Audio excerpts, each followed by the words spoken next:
بعض خلک یو اعتراض کوي او د هغه اعتراض په ذریعه باندې د مسلمانانو په زړونو کې شکوک او شبهات او مایوسی خوري. هغه دا چیرې په فلسطین کې مسلمانانو باندې ظلم وشو نو مونږ چې دی نو مونږ کې ایمان پاتې نشو او مونږ کې چې دی نو اسلام پاتې نشو او مونږ کې چې دی غیرت پاتې نشو او مونږ کې دا پاتې نشو دا پاتې نشو. مسله دا ده هر مسلمان الله جل شانه د خپل د وس مکلف ګرځولې دی او د هغه استطاعت مطابق الله تبارک وتعالی دغه بنده نه به تپوس کوي چې څومره الله جل شانه یو انسان ته وس ورکړی دی هغه عمره دغې نه به تپوس کوي. موږ او تاسو چې په یو وطن کې په یو ملک کې په یو ریاست کې ژوند کوو د دې ریاست مسؤلین دی ذمہداران دی او د دې عسکري ذمہداران دي د دې سیاسي ذمہداران دي د دې مذهبي ذمہداران دي او په یو ریاست کې دننه چې کوم نظام چلیږي لګیاوي د هر ذمہدار خلکو خپل ذمہداري وي. لہذا په دې حالاتو کې څرنګه چې حضرات علماء کرام او مشایخ خپل یو ذمہداري ادا کړه چې به په دې وخت کې جهاد فی سبیل الله چې دی دا په مسلمانانو باندې فرض دی. لہذا د مسلمانانو چې کوم حکمرانان دی په هغوی باندې دا لازم دی چې هغوی د دغه ظلم او د جبر او د بربریت خلاف چې دی خپل یو کردار ادا کړي. نو لہذا علماء کرام خو خپل یو ذمہداري سرته ورسوله. دغه شانتي د عوامو یو ذمہداري جوړیږي چې هغوی خپل وس مطابق د یهودي مصنوعاتو نه بایکاټ وکړي او دغه یهودیانو خلاف چې کوم مسلمانان برسره پیکار دی د هغوی دپاره چې د هغوی مالی امداد وکړي د هغوی دپاره دعاګانې وکړي د هغوی دپاره فکرمند شي د هغوی دپاره چې د احتجاج وکړي د هغوی دپاره مظاهره وکړي د هغوی د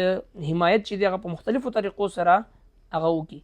دا د عامو مسلمانانو چې دی دا ذمہداري جوړیږي او پاتې شو هغه خلک چې کوم زموږ او ستاسو د ملک ذمہداران دي سیاسي عسکري هغوی ته الله تبارک وتعالی د هغوی په لاس کې یو قوت دی یو طاقت دی او د دې ملک نیک او بد د دې هر څه هغوی ذمہدار دی. هغوی به دا کار کوي چې هغوی به د دغه ظالمانو جابرانو مخنیوي به بزور شمشیر بزور قوت او بزور طاقت هغوی کولی شي. نو لہذا د هر انسان او د هر مسلمان د وس مطابق الله تبارک وتعالی به د دنه تپوس کوي. داسې نه چې هر یو کس ځان در پاسي او چې د ټوپک راوالي او یوازې یو طرف ته روان شي او نه چې د خپل مشران مني او نه چې د خپل علماء کرامو خبره ومني او نه چې کوم دته یو لاین او یو لاره ورته ملاویږي هغه باندې عمل وکړي بلکې په خپله خوښه باندې په یو طرف روان شي. داسې نشي کېدی بلکې جناب نبی کریم صلی الله علیه وسلم مبارک فرمایي چې من رأى منكم منکرا فلیغیره بیده فإن لم یستطع فبلسانه وإن لم یستطع فبقلبه. تاسو کې څوک بد کار وویني نو خپل